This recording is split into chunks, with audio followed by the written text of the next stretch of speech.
What's going on, guys? T-Mart here, and today I've got a massively important tip for you guys. And when it comes to Pokemon Go, this is going to dramatically increase the chances at which you capture Pokemon in this game. It can be used on any Pokemon you encounter out in the wild, but it's especially exciting for those Pokemon who are super hard to catch. Those ones that have like the super red circles, if you see like a third tier evolution or whatever else that jump out of like 30 straight Ultra Balls, those guys you're gonna have an easier time with, hopefully, using this method. Now, this method is something that we have known about and you may have heard about before. It was kind of like publicly said back when the game first came out, but I don't think anybody realized exactly how important this was. At least I didn't.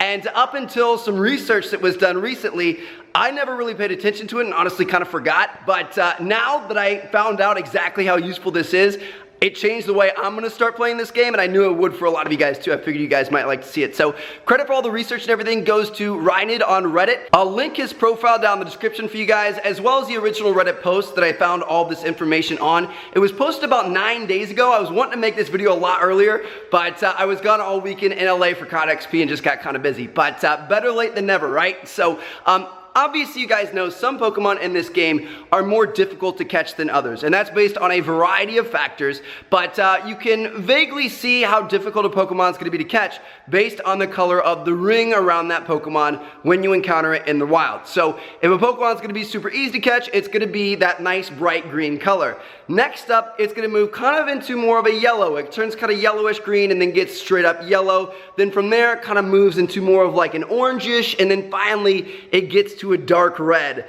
as the final one. Those are going to be the hardest ones to catch. So when you see something that's like in that greenish yellow range, you know it's going to be a decent catch. When you see something in that yellow to orange to red range, you know it's going to be a little bit more difficult. Now, in Pokemon Go, there are ways that you can slightly tweak these capture rates and kind of tip the scales a little bit more in your favor and make that Pokemon more likely to be captured. The two most popular ways are via items. So number one is going to be the Raspberry. The entire purpose of the Raspberry in this game is to make a Pokemon easier to catch. How much easier does it make it? We actually don't know yet. Nobody's done any super thorough research or found anything within the code, so we're not entirely sure, but obviously it does something. That's its only purpose. The other way is by selecting a different type of Pokeball. So obviously you have the base Pokeball, then you've got the Great Ball, which is a little bit higher capture rate, and then the Ultra Ball, which has an even better capture rate. Now, the formula that goes into this is actually relatively complicated,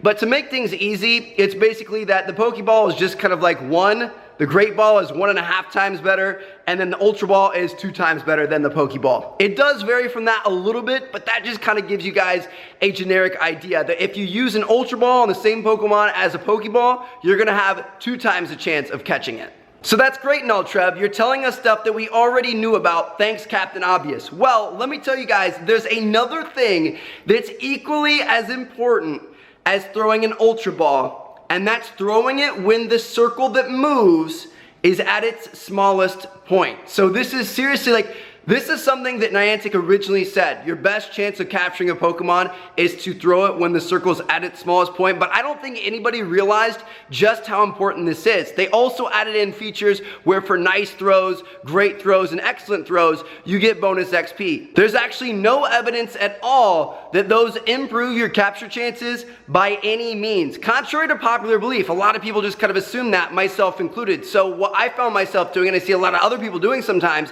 is just going for a nice or a great throw because they're relatively easy to hit. You get that bonus XP, and there is this kind of like assumed effect that it made the Pokemon easy to catch, which is not true. Really, what you should be doing is focusing only on getting the smallest ring possible. It doesn't matter if you don't get the excellent throw, as long as it's at its smallest point, that's when you're gonna have the best chance of capturing that Pokemon. And like I said, it's actually the same thing as throwing an Ultra Ball versus a Pokeball. It increases chances by about 2 times, which is absolutely nuts.